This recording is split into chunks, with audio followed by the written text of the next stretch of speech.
Hoje a gente vai falar de quadrinho como obra de arte.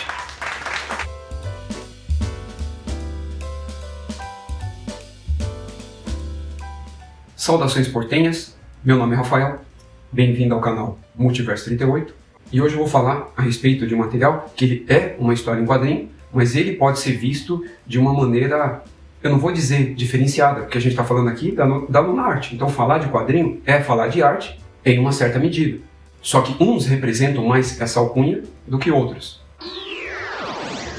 Em relação à história e o enredo, o que a gente vai encontrar aqui? Trata-se de uma antologia, é um conjunto de contos contidos ali em si mesmos, de um personagem, o principal, o protagonista aqui da obra, e que ele está em busca de histórias de outras pessoas, por isso do nome Busca Vidas. Inclusive, a adaptação pode até soar um pouco estranho para a gente, falando ali esse título na Argentina ou no Uruguai, que é a nacionalidade real do próprio Brett Chapai, pode ter mais a ver ou fazer algum sentido. Aí eu não sei se a adaptação pra gente aqui seria essa mesmo, mas o título assim, ele é autoexplicativo. É alguém que ele busca histórias, só que não é um salva-vidas, não é alguém que está ali para salvar, pelo contrário, ele se alimenta disso. Ele é como se fosse um tipo de parasita, mas um parasita social, vamos colocar assim, que ele precisa se alimentar da história alheia, dos dramas e das tragédias alheias, porque nenhuma história aqui é boa, nenhuma é feliz, nenhuma é boa, para poder se ocupar e sobreviver. E aí, a genialidade aqui, aí a gente não consegue entender se o mérito está com o Trígio, se ele está com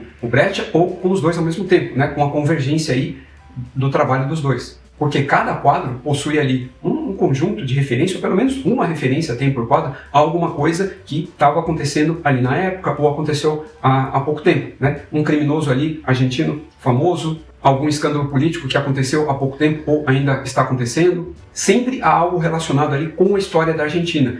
E, infelizmente, assim, não há notas explicando todas essas referências, o que é uma pena. Mas há notas explicando as referências realmente assim importantes e relevantes, que não tem como a gente intuir ou descobrir. Mas existem outras ali, outros detalhes que eu gostaria de conhecer mais. E aí, para mim, demandaria um trabalho de pesquisa até extenso que eu não conseguiria fazer, a não ser que eu fizesse um doutorado em cima dessa obra. Acho que só assim eu conseguiria descobrir, porque a riqueza de informação aqui, visualmente falando, a riqueza de informação imagética aqui, ela é muito grande. E entendendo elas, e conhecendo bem, talvez até ajudaria a gente a entender de quem é o mérito. Isso partiu de quem? Do Trígio ou do Brecha ou dos dois? Essa antologia, ela saiu no ano de 82 e cada antologia representa assim um mês daquele ano. Então a gente tem uma antologia para cada mês do ano de 82. E a última, que ela foi inserida depois, não póstumamente, mas ela foi colocada ali depois, tardiamente falando, tanto que fica claro na apresentação da obra que a original ela não teve isso, essa inserção do último conto. Ele foi colocado muito depois. A gente aqui que tem ele na íntegra, digamos assim, a versão do Busca Vidas, em capa dura e na íntegra, esse conto ele data ali de 84. E ele é interessante porque ele mostra, ele narra o crossover entre personagens aqui da própria dupla, como o Mort Cinder e o Ezra, por exemplo. E em relação à questão da técnica, o estilo, a última página desse conto, dessa história, ilustra bem aquilo que eu estava querendo dizer. Então você tem aqui dois estilos distintos de um mesmo autor.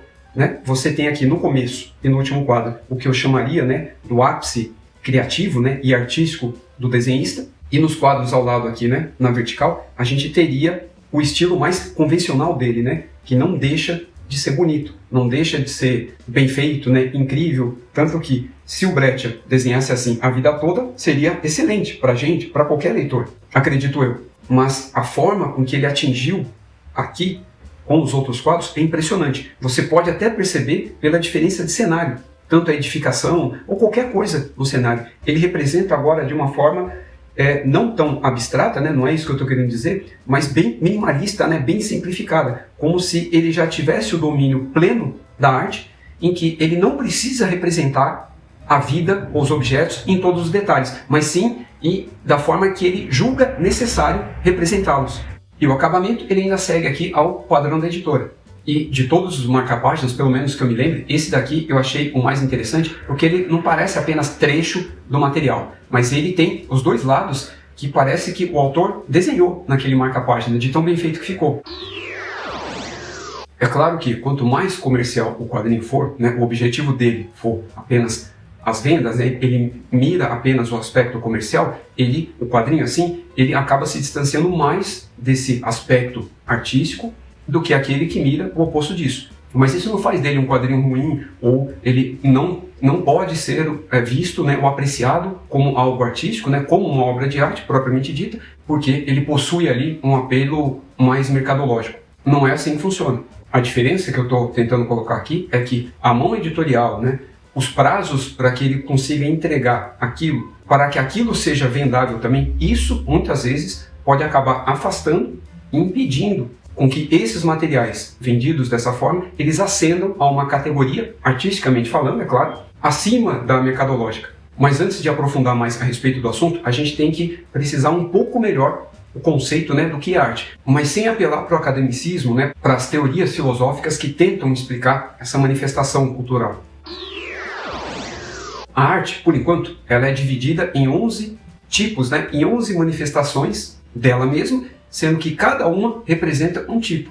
Existe um tipo de ranking, mais ou menos, tá? Mas esse ranking, ele não tem a intenção de mostrar qual é a melhor, a mais elevada para a pior. Essa categorização, ela foi criada e desenvolvida, né, ao longo do século XX. E é muito diferente da definição de artes clássicas, né, que a gente tinha ali na Idade Média, no Renascimento e assim por diante. Dentre essas 11, os quadrinhos, eles ocupam a 9ª categoria, o 9º lugar, lembrando que não é um ranking do melhor para o pior. Ela apenas ocupa esse lugar porque ela foi colocada depois da 8ª, né? Apenas por isso. Assim como as outras que vieram depois da 9ª arte foram colocadas ali como uma sequência dela, só isso. Não que elas sejam inferiores à 9ª arte. E dentro do que a gente chama ali de 9ª arte, não existem critérios assim engessados que um quadrinho tenha que seguir para que ele possa ser considerado aquilo. Se ele não for, então ele é só um produto para ser vendido e ele pode ser qualquer coisa, né? E até não ser considerado arte, mesmo que ele seja um quadrinho. Então, não é assim que ela funciona.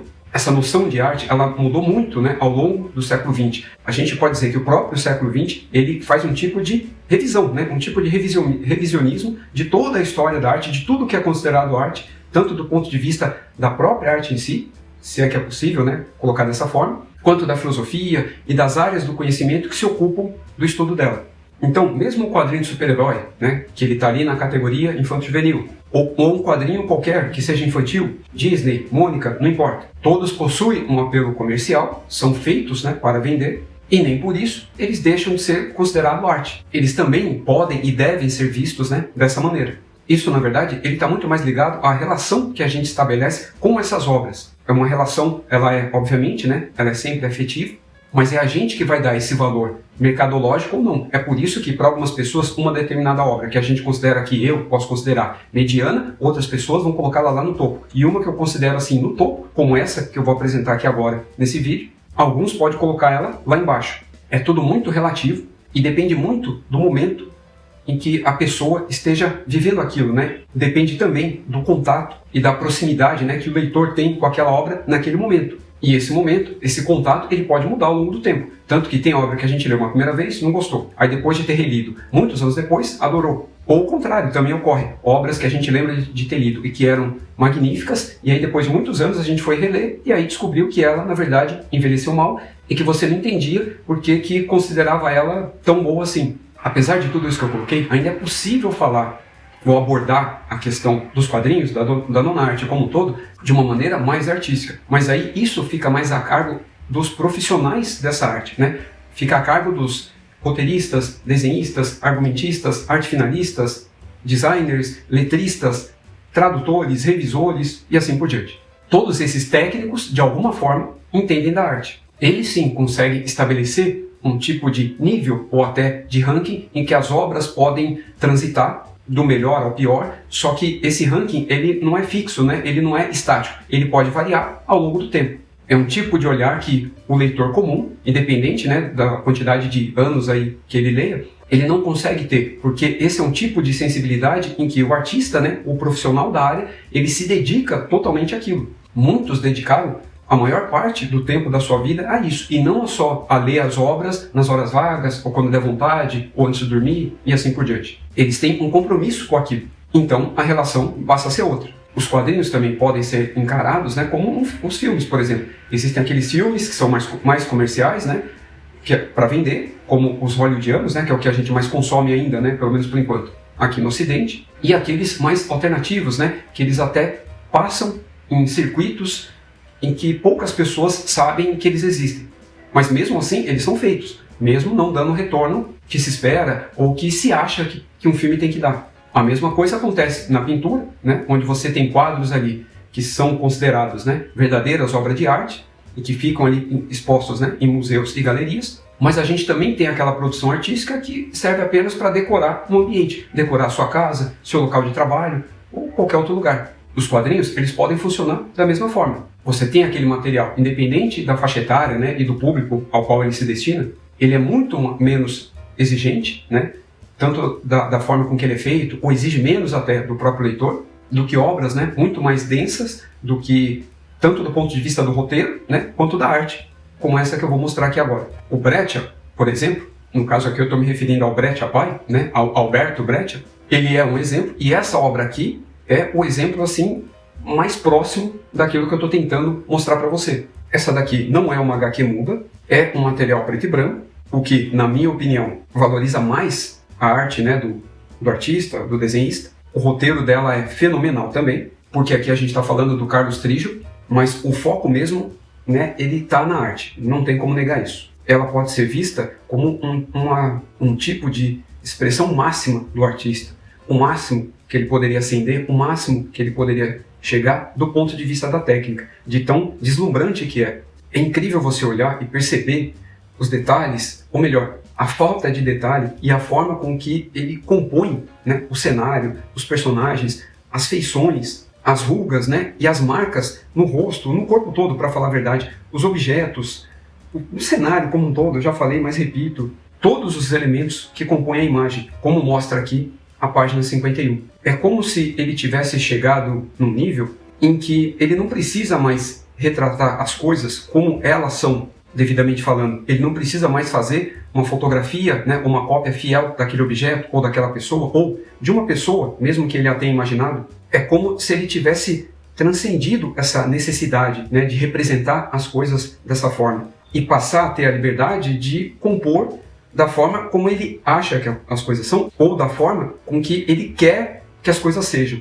E é aí que está o mérito. Você retratar uma coisa da forma que você quer e mesmo assim conseguir fazer com que as pessoas entendam ou vejam aquele objeto como elas conhecem, em outras palavras, né, a pessoa ao olhar aquela imagem, né, aquele amontoado ali de coisa que o artista fez, a pessoa encontrar a correspondência a ele na vida real, é aí que está o mérito, né? É aí que está a mão do verdadeiro artista propriamente falando, né? Ou artisticamente falando. É justamente esse nível que vai diferenciar o realismo, o superrealismo ou o fotorrealismo de algo estritamente artístico. E esse é o grande mérito do artista aqui, do Brecht, não só nessa obra, mas em praticamente tudo que ele já fez, mas especificamente dessa, em que por meio, né, do preto e branco, ele compõe o cenário preenchendo ele todo na cor preta e tudo que fica faltando ali passa a ser o interior da forma, né? No caso, o corpo das pessoas, né? A própria aparência das pessoas e dos objetos. Em alguns momentos, ele até subverte isso. Então a gente tem o vestuário da pessoa todo de preto, o cenário na cor branca e o rosto da pessoa também. Ele trabalha com essa alternância o tempo todo. Muito semelhante, por exemplo, ao que o Frank Miller faria, né? Alguns anos depois, do Brecht, com o Cavaleiro das Trevas, mas principalmente, aí já bem depois, com o Sin City. Eu posso dizer que o Frank Miller ali, com o Sin City, ele encontrou realmente assim a sua essência. Mas isso sou eu quem estou falando. Essa é uma conclusão minha. O próprio Miller pode discordar disso. Ele, assim como outros artistas, são um bom exemplo disso que eu estou tentando ilustrar. Muitas pessoas podem não gostar disso que eu acabei de mostrar aí para você. Você mesmo pode não gostar ou não estar gostando de nada disso que eu estou mostrando. Só que isso não faz com que esse material, esse tipo de técnica, deixe de ser bom ou não. É muito semelhante ao que acontece com o Picasso. Muitas pessoas não gostam do Picasso porque não entendem o traço dele, não entendem o que ele quer dizer com aquele traço. A Guernica, por exemplo, uma das obras, ou se não a mais famosa dele, pelo menos eu acho isso, é a representação máxima do horror, da guerra, né, do Holocausto, esteticamente falando. Até mais ainda, eu me refiro agora aqui ao medo, ela expressa o medo de uma maneira mais intensa do que o próprio Mink, com o quadro O Grito, que sabiamente o Junji Ito vai adaptar para a capa do material dele. O mesmo acontece com Jackson Pollock, por exemplo. Ele trabalha, ou melhor, vamos colocar aqui qualquer artista que trabalha com o abstrato, né, com a pintura abstrata, que vem dessa escola ou essa tendência abstracionista, artisticamente falando. A maioria das pessoas não vai entender, né, o que significa aquela obra, o que aquilo quer dizer. Mas, mesmo assim, sem entender, tem gente que gosta, mas grande parte eu acho que vai poder só apreciar aquela obra se ele tiver um olhar treinado, né, para enxergar aquela obra. Tudo que a gente faz é enviesado por alguma coisa, né? Não tem como escapar disso. Quando a gente não tem esse viés, a gente não consegue contemplar aquilo, ou nem percebe que aquilo ali existe, por exemplo. O mesmo vale para o universo dos quadrinhos. Se eu não convencer alguém que aquilo, que ler quadrinho é bom, né, de alguma forma, eu consiga persuadir a pessoa em dar uma chance, em tentar mostrar o lado bom daquilo, dificilmente a pessoa vai se interessar. E, obviamente, que todo o meu argumento para tentar convencê-la vai estar enviesado de alguma coisa. Eu vou pegar outros 2 exemplos também no universo dos quadrinhos. O primeiro é o Romitinha, né? O nosso querido Romita Júlio. Grande parte das pessoas que eu conheço que leem quadrinhos super-heróis, digamos assim, que fica meio a meio, né? Essa paixão, essa discussão. Não gostam da técnica dele, né? Da arte dele. Eles preferem o Romita antes dele alcançar essa pretensa, né? Do que eu estou querendo mostrar aqui, técnica mais madura dele, né? Desse amadurecimento artístico. Muitos, então, preferem o que ele fazia ali com o Homem de Ferro, com o Demônio na Garrafa, do que ele fez depois com o Demolidor, o Homem-Aranha, o Thor. E, na minha opinião, é praticamente impossível. Eu não sei como alguém não pode gostar do trabalho que ele fez no Thor, na fase ali do Dan Jurgen, não sei como pronunciar o nome dele, ou no que foi feito naquela HQ do Homem-Aranha, Anos Perdidos, que conta ali a história do Ben Reilly, né? E na época eu só gostei daquela HQ, daquela história, só por causa da arte dele, só por isso. Porque eu nem considerei a história boa em si, o roteiro bom. Mas a arte deixou aquilo muito bom para mim. O próprio Frank Miller também serve como exemplo. Ele tinha aquela arte mais convencional, que é o que todo leitor de quadrinhos super-herói ele gosta de ver. Uma arte convencional, ponto. É o que ele busca. O Miller tinha um estilo assim no começo, né? Lá com o Demolidor, com o Wolverine, etc. Até começar a mudar com Elektra, depois Cavaleiro das Trevas, Ronin, Sin City, até atingir seu ápice, né? Com Cavaleiro das Trevas 2, 3. Mas esse ápice, que eu estou chamando aqui, não agradou a maioria das pessoas, né? Os leitores não consideram aquele resultado como uma evolução da técnica dele. Não aceitam isso, mesmo que seja até para o próprio Frank Miller. É interessante a gente pensar que nós, leitores, achamos que o desenhista, ele desenha muito bem, aí depois de um tempo ele começa a desenhar mal, como se ele perdesse a mão. Entendeu? A gente acredita que isso é possível. Eu acho que só seria possível se ele, por exemplo, perdesse o movimento das mãos ou tivesse algum problema de ordem, né, motora e cognitiva que aí realmente impedisse ele de desenhar como ele sempre desenhou. Aí eu acredito que essa justificativa faria sentido. Com o Mignola é a mesma coisa. Ele tinha lá seu traço, apesar de desde o início ele seja bastante característico, né, personalista, ele foi se tornando cada vez mais particular, né, mais peculiar, até chegar em um nível em que ele se encontra atualmente, bastante assim caricato, onde ele faz apenas alguns traços e contornos e todo o resto é preenchido com nanquim. E muitos consideram isso como uma involução, né? As pessoas, os leitores e alguns até apreciadores, aí, não só dentro da nona arte, mas como um todo, né? Inclusive até um autor, um escritor, ele também sofre disso, né? Isso é algo que acontece com ele. As pessoas acreditam que o artista, quando ele chega no que ele considera o seu ápice, né, ele deve ficar congelado naquilo e a partir daí não deve mudar mais nada, como se isso realmente fosse possível. Ele chegou naquele padrão, naquele modelo e a partir de agora ele tem que entregar só aquilo, né? Ele não pode mudar aquele estilo, sendo que isso não é possível, porque a gente está falando isso de uma pessoa, né, um ser humano, e não uma máquina, né, que produz esse tipo de desenho. E isso é uma discussão interessante porque a máquina tem as condições e a capacidade de ser o que a gente espera de uma pessoa. Porém, a gente não gosta e não quer um desenho feito por uma máquina, né? Feito artificialmente.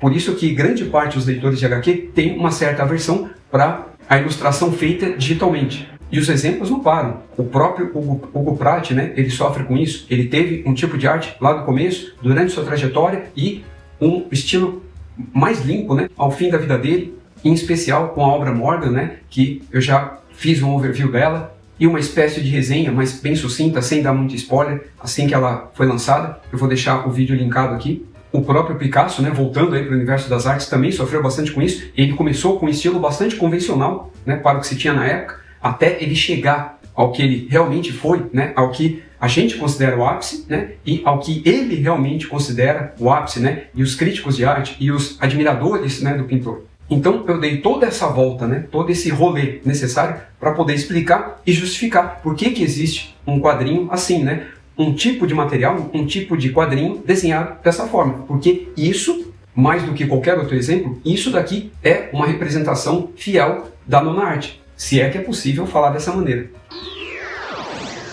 Então foi isso, eu vou ficando por aqui, obrigado por ter assistido até o final e até o próximo vídeo.